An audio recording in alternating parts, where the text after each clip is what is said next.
자, 오늘은 생명 100페이지 군집 내의 상호작용부터 한번 볼 건데, 군집 내에서의 상호작용이에요. 군집. 그러니까 군집이라는 건 뭐죠? 여러 종이 함께 살고 있는 환경을 이야기하는 거죠. 그러니까 내가 다른 종하고 싸우는 거야. 우리끼리 말고 다른 종하고 싸우는 걸 군집 내의 상호작용이라고 하고요. 첫 번째 이야기가 보니까 종간 경쟁이네요. 종끼리 경쟁을 하고 있는 거지. 그러니까 경쟁을 하려면 뭐가 좀 체급이 맞아야 경쟁을 하는 거거든. 그러니까 이 중요한 포인트가 있는데, 생태적 지위가 비슷한 두 종, 거기다 밑줄 좀 쳐주세요. 생태적 지위가 비슷한 두 종 사이에 경쟁이 일어나는 거지. 사자하고 호랑이 경쟁할 일이 없어. 왜? 만날 일이 없거든, 사자랑 호랑이는. 그러니까 같은 지역 내에서 생태적으로 비슷한 지위에 있는 애들이 경쟁을 하는 거야. 아니면 이런 거, 뭐 하이에나하고 솔새, 얘는 싸울 일이 없잖아, 그렇죠? 그런 거 이야기하는 거 아니고, 뭐 하이에나와 리카온 이런 식으로라든지, 아니면 하이에나와 사자 이런 식으로 서로 싸우는 걸 이야기하는 거겠죠. 자, 그래서 생태적 지위가 비슷한 두 종 밑줄 쳐주시고요. 한정된 자원 밑줄 쳐주시고, 서식 공간 밑줄 쳐주세요. 싸우는 이유가 뭐야? 한정된 공간과 서식 공간, 한정된 자원과 서식 공간 때문에 싸우는 거고, 그걸 뭐라고 한다? 종간 경쟁이라고 한다.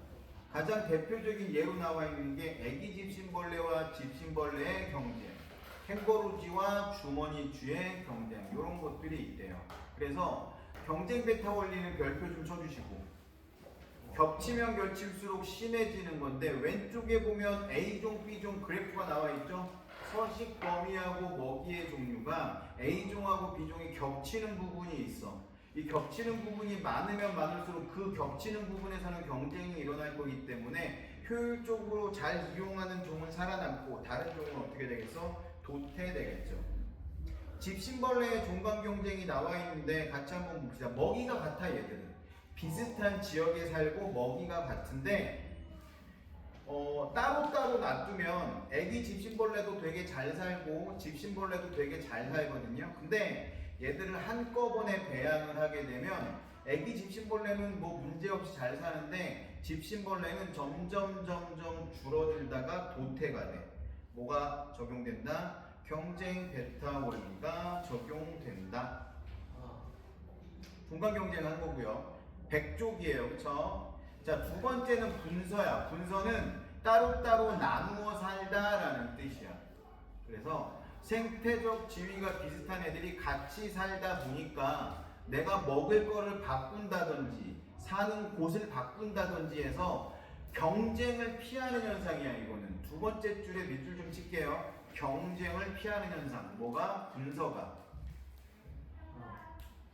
솔새 한번 봅시다. 북아메리카에 솔새들이 살고 있는데, 한 나무에 여러 종류의 솔새가 살아. 가장 꼭대기에 사는 애도 있고, 꼭대기 바로 밑에 사는 애도 있고, 중간쯤에 사는 애들도 있고, 밑부분에만 사는 애들도 있고.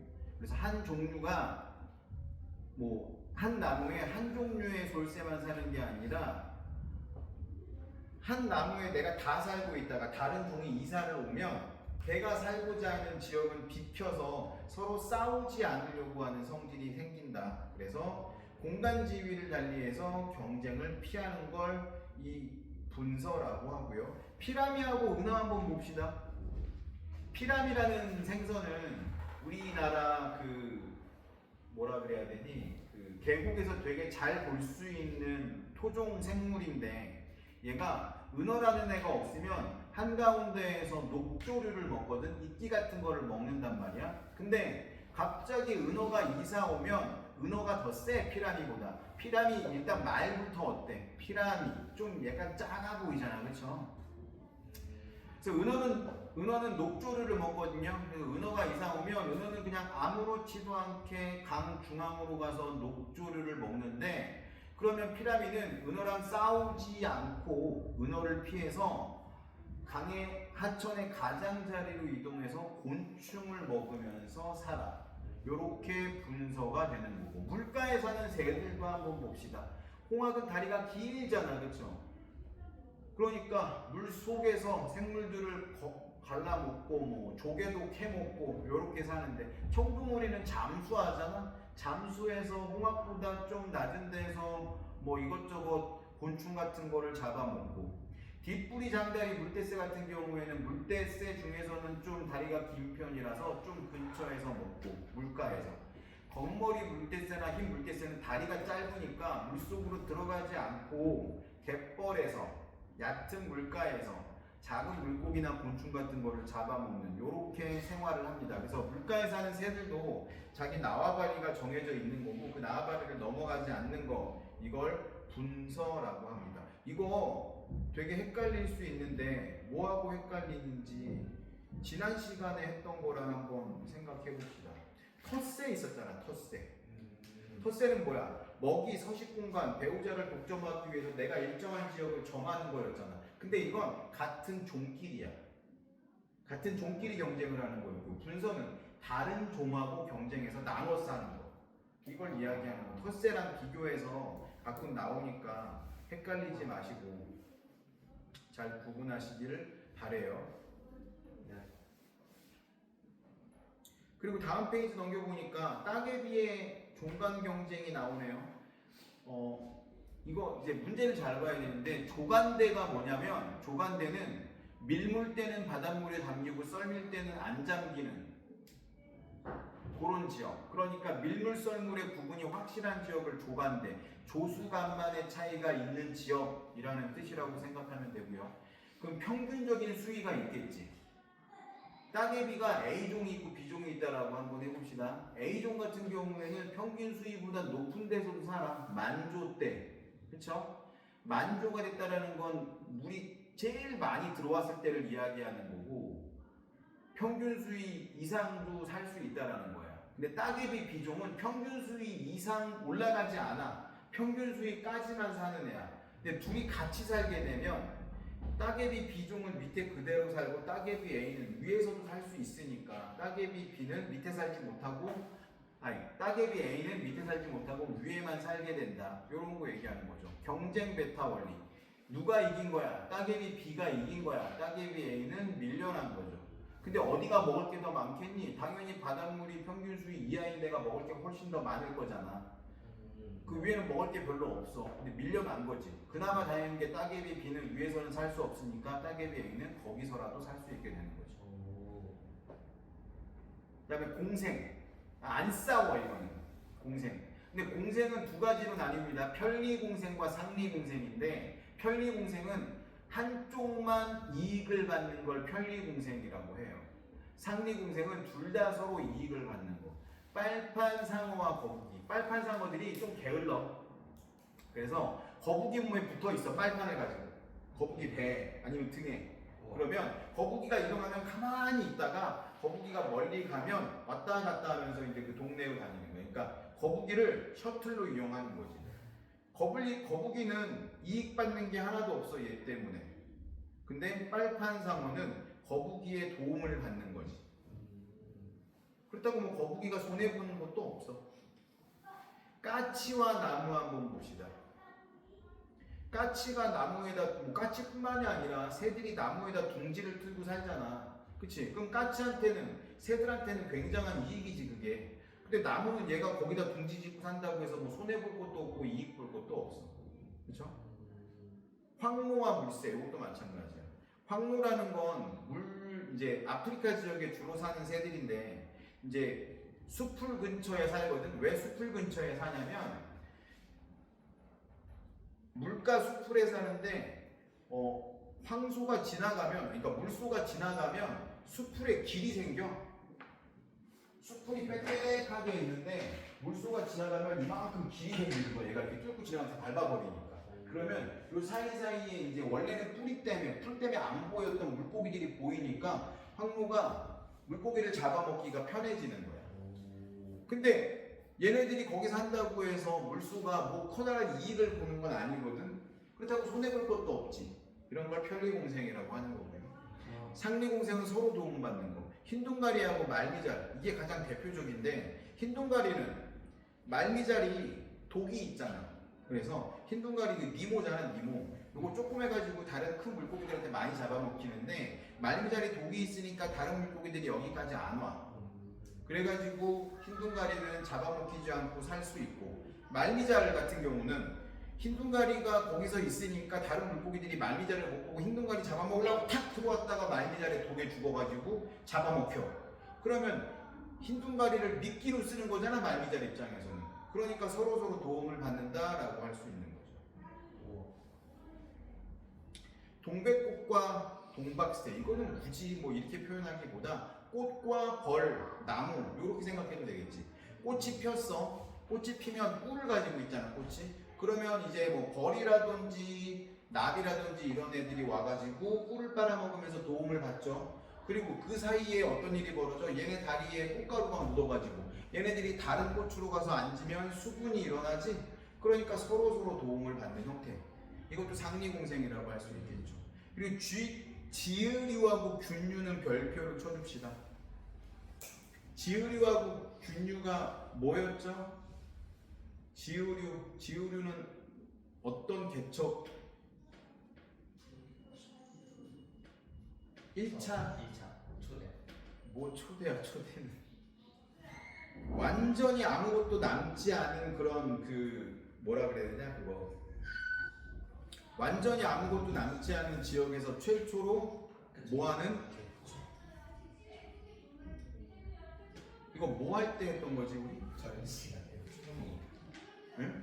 천이 1차 천이 때 1차 천이 때 개척자로 사용되는 애가 지으류였잖아. 맞아요. 지으류는 왜 그럴 수 있다라 그랬어요? 기억들을 하나도 못 하시는구만. 그러니까 그거는 얘가 좀 살아남기 좋아. 살아남기 쉽다가 아니라 얘네들은 스스로 에너지를 만들어낼 수 있는 유기물을 만들어낼 수 있는 애들이라 그랬잖아.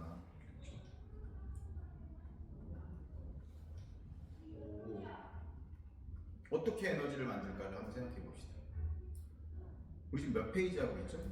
101페이지. 101페이지. 한번 읽어볼게요. 지우류와 균류와 조류. 지우류의 균류와 조류. 균류는 뭘 얘기하는 거예요? 세균 아니야. 균류는 버섯 곰팡이가 균류잖아.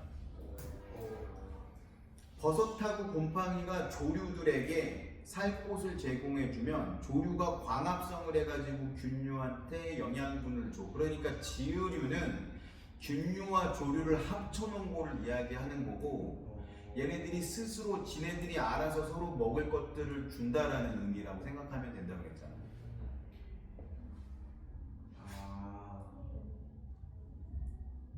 자, 청소 놀래기와 도미. 청소 놀래기라는 애는 되게 작은 애거든요. 도미 아가미 속에서 찌꺼기를 얻어먹어. 도미는 아가미가 깨끗이 청소되잖아. 뭐 그런 게 도움이 되는 거고. 그래서 이런 거 편리공생하고 상리공생은 꼭 이제 공부해 주시면 좋을 것 같고, 헷갈리니까 편리공생은 한쪽만 이익을 받는 거. 근데 이게 또 편리공생이 어떤 거하고 또 구분이 되냐면 다음 장에 보면 기생이 있거든요. 기생하고 또 달라. 기생은 한쪽은 이익을 보는데 한쪽은 피해를 보는 거거든. 아예 그 편리공생은 피해는 보면 안 되는데 얘는 피해를 보는 거야. 사람과 기생충, 숙주하고 기생생물이 있어.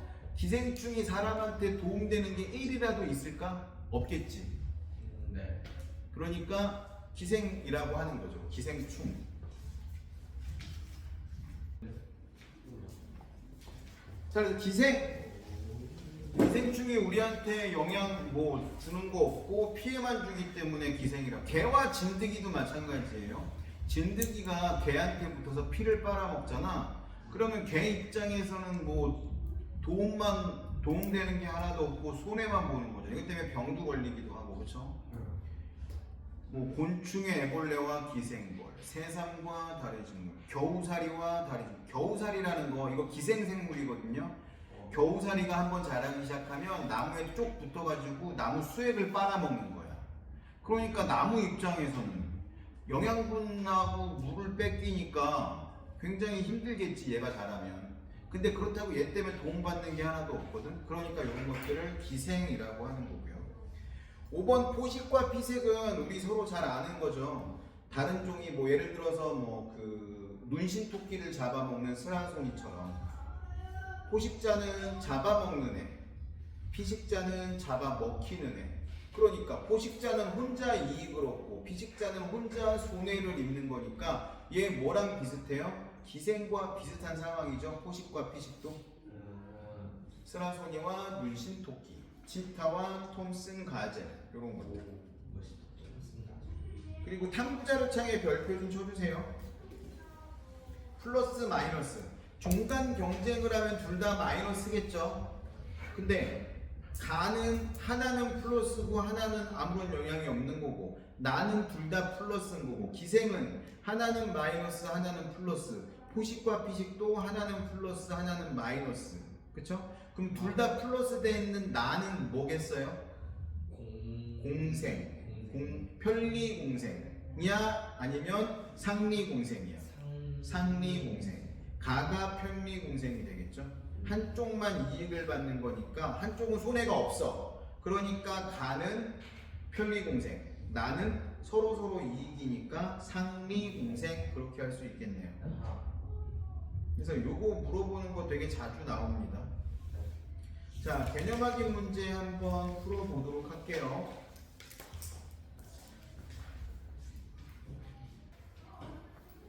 자, 대표 자료 분석을 보도록 할 건데요. 군집의 천이. 첫 번째는 보니까 가는 용암대지에서 시작이 되네. 용암대지라는 건 용암이 땅을 다 덮어버렸으니까 완전히 아무것도 남지 않은 상황이죠. 제일 먼저 들어온 게 지으류네요. 이런 걸 뭐라고 한다라고 그랬죠? 개척자라고 한다라고 그랬죠. 1차 천이고요, 가는. 그쵸? 1차 천이의 개척자가 지으류라는 거는 반드시 외워주라고 했습니다. 그쵸? 그리고 초원, 초목들이 자라고 있는 거고, A는 뭐겠어요? 좀 낮은 애들, 관목림이죠.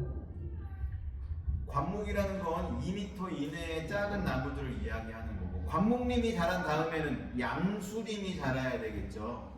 양수라는 건 햇빛을 많이 받아야 자랄 수 있는 친구들이고, B는 호남림, 그 다음은 극상이 되는데 C는 음수림이 됩니다. 음수가 자라서 호남림이 형성이 되면, 음수가 높게 자라면 양수들은 더 이상 살 수 없기 때문에 음수만 남게 되는 거고요. 그래서 극성, 숲의 극성은 음수입니다. 음수림. 자, 나는 산불이 났네. 그러니까 이거는 2차 천이라고 불리죠. 산불이 나서 모든 게 타버린 것 같지만 땅 속에는 식물의 씨앗과 뿌리들이 남아있기 때문에 얘는 개척자가 뭐예요? 초목입니다. 초목. 그러니까 D는 초원이라고 쓰면 되겠죠. 그리고 나머지는 다 똑같아. 관목림, 양수림, 호남림, 음수림이 되겠네요. 2번. 가에서 개척자는 지으림이고 나에서의 개척자는 초본이다. 2번. 가와 나에서 모두 극상에 해당하는 단계는 음수림이다. 천이의 진행 속도는 누가 더 빠르겠어요? 나가 더 빠르겠죠? 나에서가 더 빠르다. 1번. 가는 1차 천이, 나는 2차 천이다. 맞죠? 나에서는 습성 천이가 일어났다. 아니죠. 둘 다 건성 천이에요. 습성 천이는 우연히 생긴 구멍에 물이 쌓이면서 부영양호에서 시작하는 게 습성 천이었죠. 3번, 4번도 맞고요. 4번 틀렸는데 왜 그런지 봅시다. 나에서 천이가 진행될수록 숲의 하층에 도달하는 빛의 양은 감소하겠죠. 나무들이 많아지니까 땅에 도달하는 햇빛의 양이 줄어든다라는 뜻인 거죠. 양수림이 더 두꺼워요? 음수림보다? 음수림이 좀 더 높게 올라가서 햇빛을 보죠. 아니, 그거는 이제 잎의 두께는 양수, 음수로 구분하지 않고 잎의 그 생김새에 따라서 구분돼. 양역, 음역. 그러니까 그 개념이랑 조금 다르다고 생각하면 되고, 나무 자체가 양수면 햇빛을 받아야만 살 수 있는 거고, 음수는 햇빛이 좀 적어도 살 수 있는 거고, 이 개념으로 받아들여야 돼요. 자, 6번. 나의 호남님에서 E를 구성하는 우종종의 묘목은 F를 구성하는 우종종의 묘목보다 잘 자란다. 틀렸죠? 그렇죠. 틀렸죠. 자, 2번. 방영구법. 2번 먼저 했어요. 했어요, 지난번에. 맞아요. 그러면 넘어가도록 합시다. 3번. 군집내 상호작용 그래프. 이거 그래프가 가나다 3개가 있는데, 처음에 가는 A와 B를 각각 단독 배양했을 때 나는 종 C와 D를 각각 단독 배양했을 때와 혼합 배양했을 때, 혼합 배양한 게 실선이고요, 단독 배양한 게 점선이겠죠. 네. 아, 그렇게 써 있네, 그렇지? 단독 배양이 점선, 혼합 배양이 실선. 다 봅시다. 단독 배양일 때 A는 좀 많고 B는 그거보다는 적었는데 같이 자라게 하니까 A는 조금 줄어들었는데 B는 뚝 떨어졌네요. 그렇죠? 얘는 뭐라고 할 수 있겠어요? A의 개체수는 조금 줄어들었는데 B는 거의 완전히 사라져 버렸잖아. 중간 경쟁이라고 할 수 있겠네요. A는. B는 뭐 D는 증가가 없어, 변화가 없어. 근데 C는 D랑 같이 있으니까 증가했네. 이거는 한쪽만 이익을 보고 한쪽은 이익도 손해도 없는 편리공생이라고 볼 수 있을 것 같고요. 다 그래프는 어때요? 둘 다 상승했네, 그렇죠? 단독 배양할 때보다 혼합 배양했더니 둘 다 개체수가 늘어났네. 이건 상리공생이라고 할 수 있겠네요. 자, 1번. 혼합 배양했을 때 A와 B 사이에서 일어난 상호작용은 종간 경쟁이고, CD는 편리공생, EF는 상리공생. 방금 이야기했고요. 2번. 각 설명에 해당하는 군집 내 상호작용을 가나다 중에서 골라 쓰시오. 까치가 나무에 둥지를 틀어서 나무를 기르고 새끼를 기르고 보호하지만 나무는 이익도 손해도 없으니까 이건 편리공생. 지으류를 구성하는 균류는 조류한테 살 것을 주고, 조류는 광합성을 해가지고 균류가 먹을 수 있는 영양분을 제공한다. 이거는 상리공생이겠죠? 다. 흰둥가리하고 말미잘고 상리공생이니까 다. 4번. 먹이가 같은 집신벌레를 같은 곳에 배양하면 먹이에 대한 경쟁이 일어난대요. 종간 경쟁이죠. 네. 가. 3번. 혼합 배양했을 때 가에서 A와 B는 한 개체군을 이룬다. 틀렸죠? 다른 개체군이지. 종이 다른데 어떻게 하나가 될 수 있겠어? 종의 구분 기억나니? 종? 뭘 종이라고 하는지? 결혼을 해서 원식.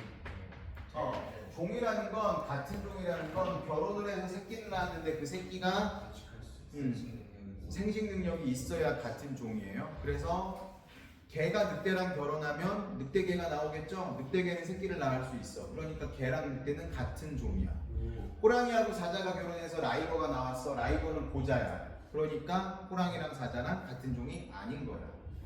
암말이랑 숫당나귀가 결혼하면 노새라는 애가 나오는데, 노새는 되게 건강하고 일도 잘하고 지구력도 좋은데 힘도 좋아.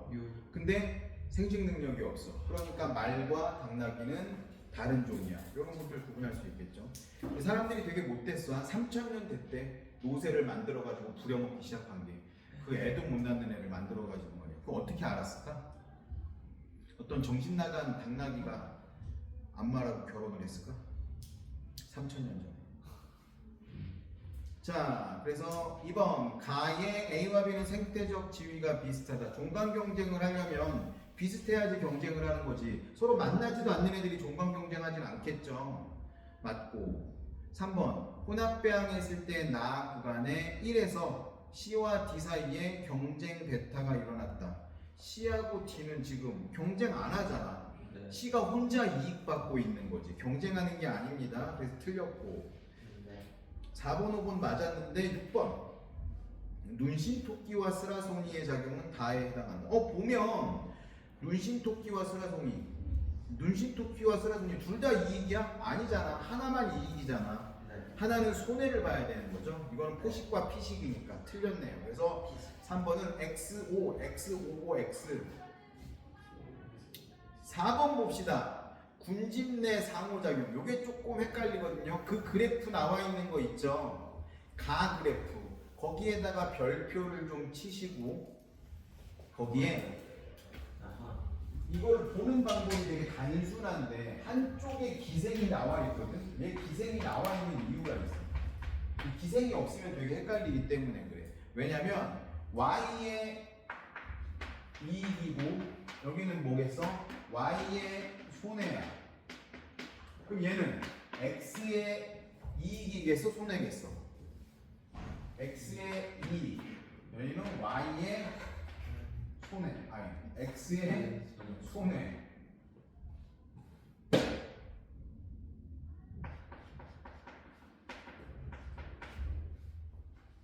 그러면 y는 이익을 받는데 x가 손해 보는 거. 하나는 이익 받고 하나는 손해 보는 게 기생 맞지? 네. 근데 이것도 있을 수 있잖아. 하나가 이익을 받는데 하나가 손해 보는 게 기생만 있는 거 아니잖아. 또 뭐도 있어? 포식과 피식도 있잖아. 그럼 얘가 기생이 있으면 한쪽은 포식과 피식이 돼야 돼. 아. 만약에 여기에 포식과 피식이 있으면 여기가 가려졌으면 이게 기생이 돼야 되는 거고. 둘 다 비워놓진 않아. 그럼 문제를 풀 수가 없으니까. 무슨 말인지 알겠죠? 얘네 한쪽은 이익 받고 한쪽은 손해 보는 게 포식과 피식하고 기생이니까 둘 중에 하나는 알려준다고. 그러니까 A가 뭐가 돼야 돼? 포식과 피식이 돼야 되는 거야 무조건. 아하. 그러면 얘는 뭐야? 둘 다 이익을 보는 거잖아. 둘 다 이익을 보는 건 뭐라고 할 수 있겠어요? 상리공생. 둘 다 손해를 보는 거. 종간경쟁. 구분할 수 있겠죠? 네. 그리고 왼쪽 보니까 나는 하나는 올라가고 하나는 내려가고 하나가 올라가면 뒤에 따라가는 게 올라가고 빨간 게 올라가니까 파란 게 올라가고 파란 게 올라가니까 빨간 게 내려왔어. 빨간 게 내려오니까 파란 것도 내려오네. 이거는 포식과 피식이겠죠. 따라가잖아. 그럼 누가 먹히는 애야? 빨간 게 먹히는 거, 파란 게 먹는 거. 그래서 A를 피식자, B를 포식자라고 할 수 있겠네요. A는 포식과 피식, B는 상리공생, C는 종간경쟁. 2번 동그라미 A에서 X는 포식자, Y는 피식자라고 할 수 있을 거고요. 동백꽃과 동박새의 상호작용은 상리공생에 해당이 되겠죠? 네. 촌충은 이거 기생충이거든요. 숙주의 소화관에서 서식하면서 영양분을 흡수한다. 이 촌충이 뭐 영향을 우리한테 도움을 주는 게 있겠어? 하나라도 손해만 일으키겠지. 기생의 예에 해당될 거고. C는 종간경쟁이죠. 생태적 지위가 비슷한 개체군 사이에서 일어나는 상호작용으로 뭐의 원리가 적용된다? 경쟁 배타 원리가 적용된다. 경쟁 배타라는 게 이런 뜻이야. 경쟁을 했어. 한쪽을 배타시키는 거야. 죽여버린다는 뜻이지. 3번 가에서 X와 Y 사이의 상호작용이 기생일 때 X는 숙주이다. 맞죠? 네. 가에서 B일 때 X와 Y는 모두 환경조항을 받지 않는다. 가에서 B일 때 B는 상리공생이잖아. 상리공생이면 환경조항을 받지 왜 안 받아? 상리공생이라고 해서 환경조항을 받지 않으면 둘 다 이렇게 돼야 되는 건데 이런 일은 일어나지 않아요. 환경조항은 무조건 있는 거야. 그러니까 환경조항에 의해서 모든 생물은 이렇게 증가하는 겁니다. S자 형태. 3번 A와 B 사이의 상호작용은 A에 해당한다. 맞고 나에서 이게 포식과 피식이었으니까 나에서 A는 B의 포식자이다. 틀렸네요. A는 피식자입니다. 나에서 B는 A와 한 군집을 이룬다. 맞겠죠? 야, 같은 동네에 사니까 잡아먹고 잡아먹히는 거지. 남의 동네에 사는 애를 잡아먹을 수는 없잖아. 6번 나의 구간 1에서 B의 개체수분의 A의 개체수는 어떻게 되겠어요? 감소하겠죠? 여기까지 푸시면 되시고 나머지 뭐니 이거? 내신 만점 문제는 숙제로 해 오시고요. 네. 요러면은 또 중단원이 하나가 끝났네요. 중단원이 하나가 끝났고 항상성과 몸의 조절에 대한 단원이 나올 겁니다. 잠깐 끊었다 갑시다.